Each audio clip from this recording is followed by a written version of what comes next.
Hello friends पुणी एक नुआ भिडियो रे आपण मानंकु स्वागत। आपण माने थंबनेल देखि जानि सारिबेनी कि आजिर टॉपिक केउ विषय रे। भिडियोटी अछि रेशन कार्ड को नेकी कौनसी त्रुटि बा समस्या अछि से विषय आज आलोचना करिबा। वर्तमान देखिया गले रेशन कार्ड को नेकी बहुत गुड़े द्वंद्व सृष्टि होउची जे कि कहार रेशन कार्ड कटिबो एवं कहार रहिबो। नुआ सरकार आसिबा परे चारिआडे राशन कार्ड को नेकी चर्चा केउ माने एक्चुअली रेशन कार्ड रो अधिकारी एवं केउ मानकर रेशन कार्ड कटिबो से विषय रे मु आपन किछि जणेबी। सेथिपाई आपण मानकु रिक्वेस्ट आपण माने जमारू स्किप करिवेनी, पूरा वीडियो देखिबे एवं जदि नुआ करी मो चैनल को देखुथांती ताले सब्सक्राइब करिया को जमारू भूलिबे नहीं। चलंतु स्टार्ट करिबा।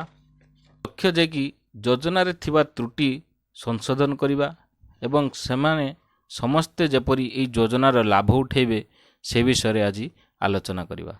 मेन टॉपिक हैला रेशन कार्ड किपरि पाई परिबे।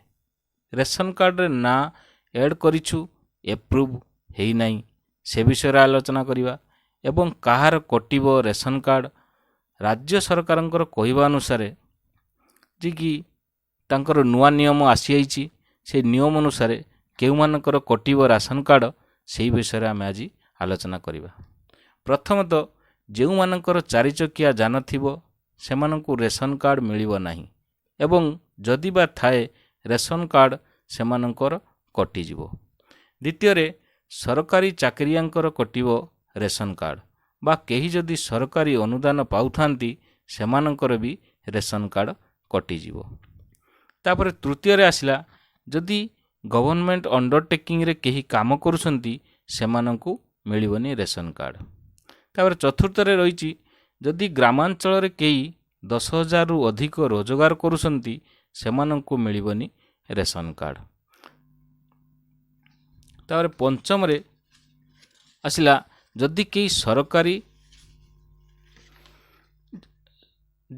सहरांचल रे 15,000 रु अधिक रोजगार करूछंती ताहले सेमानंकु मिलिबोनी रेशन कार्ड।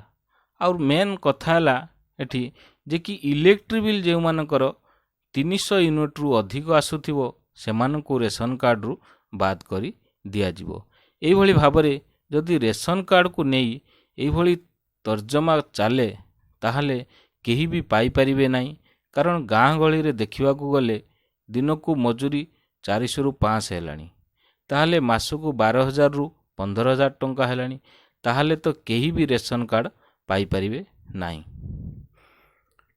शेष रे रहिला गोटिए भेरी इंपोर्टेंट कथा सेटा हला जेउ माने रहिला गोटिए भेरी इंपोर्टेंट कथा सेटा हला जेउ माने नुआ अप्लाई करिबा को चाहुचंती सेमाने एनएफएसए रे आवेदन न करी एसएफएसएस रे आवेदन करंतु।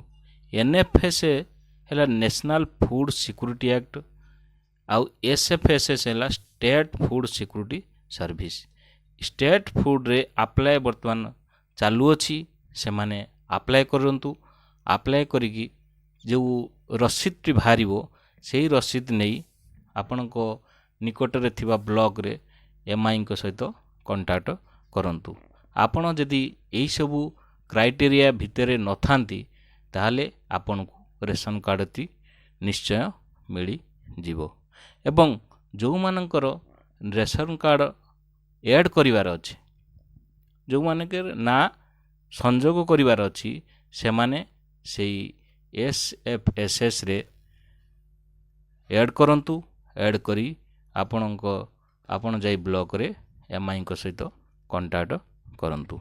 सेमाने आपणकर स्थिति जांच करिवे एवं जांच करी आपणकर ए जो पेंडिंग थिबो सेटा को आपणको अप्रूव करेबे जा द्वारा आपणकर रेशन कार्ड